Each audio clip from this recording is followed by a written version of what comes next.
കർണാടകത്തിൽ സിദ്ധരാമയ്യയെ മാറ്റി DK ശിവകുമാർ മുഖ്യമന്ത്രിയാകുമോ? വീണ്ടും അധികാര തർക്കം സജീവമായതോടെ കോൺഗ്രസ് ഹൈക്കമാൻഡ് ഇരുവരെയും ഡൽഹിയിൽ ചർച്ചയ്ക്ക് വിളിച്ചതോടെയാണ് അഭ്യൂഹങ്ങൾ ശക്തമാക്കുന്നത്. മുഖ്യമന്ത്രി സ്ഥാനത്തിനായി കർണാടക ഉപമുഖ്യമന്ത്രി DK ശിവകുമാർ രംഗത്തെത്തിയതാണ് സംസ്ഥാന രാഷ്ട്രീയത്തിൽ വീണ്ടും തർക്കമുണ്ടാക്കുന്നത്. 2.5 വർഷത്തിന് ശേഷം തനിക്ക് മുഖ്യമന്ത്രി സ്ഥാനം നൽകുമെന്ന് നേരത്തെ ഉണ്ടായിരുന്ന ധാരണ പാലിക്കണമെന്നാണ് ശിവകുമാറിൻ്റെ ആവശ്യം. എന്നാൽ സ്ഥാനം വിട്ടു നൽകാൻ കഴിയില്ലെന്ന കർക്കശ നിലപാടിലാണ് മുഖ്യമന്ത്രി സിദ്ധരാമയ്യ. പ്രതിസന്ധി പരിഹരിക്കാൻ ഹൈക്കമാൻഡ് തലത്തിൽ നീക്കം ശക്തമായിട്ടുണ്ട്. പ്രശ്നപരിഹാരത്തിനായി ഡൽഹിയിലെത്തുന്ന ഇരുവരും മല്ലികാർജ്ജുൻ ഖർഗെയുമായി കൂടിക്കാഴ്ച നടത്തും.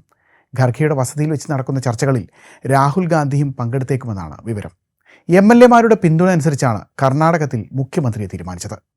തെരഞ്ഞെടുപ്പ് സമയത്ത് കേരളത്തിൽ VD സതീശൻ കോൺഗ്രസ് പ്രവർത്തകരെ എങ്ങനെയാണോ നയിച്ചത് അതിന് സമാനമായിരുന്നു കർണാടകയിലെ DK ശിവകുമാറിൻ്റെ പ്രകടനം.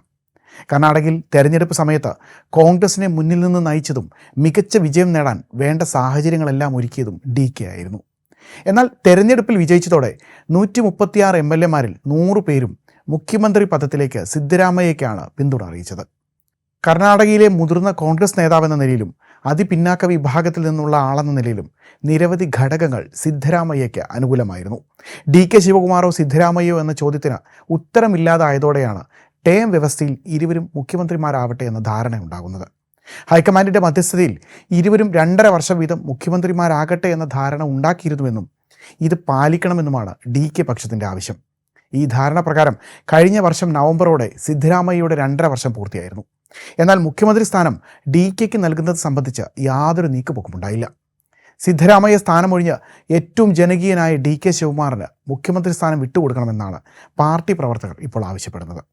സിദ്ധരാമയ്യയെ സംസ്ഥാന രാഷ്ട്രീയത്തിൽ നിന്ന് മാറ്റി ദേശീയ രാഷ്ട്രീയത്തിലേക്ക് കൊണ്ടുവരുന്നതടക്കം ഒത്തുതീർപ്പ് ഫോർമുലകൾ നേതൃത്വം പരിഗണിക്കുന്നുണ്ടെന്നാണ് വിവരം.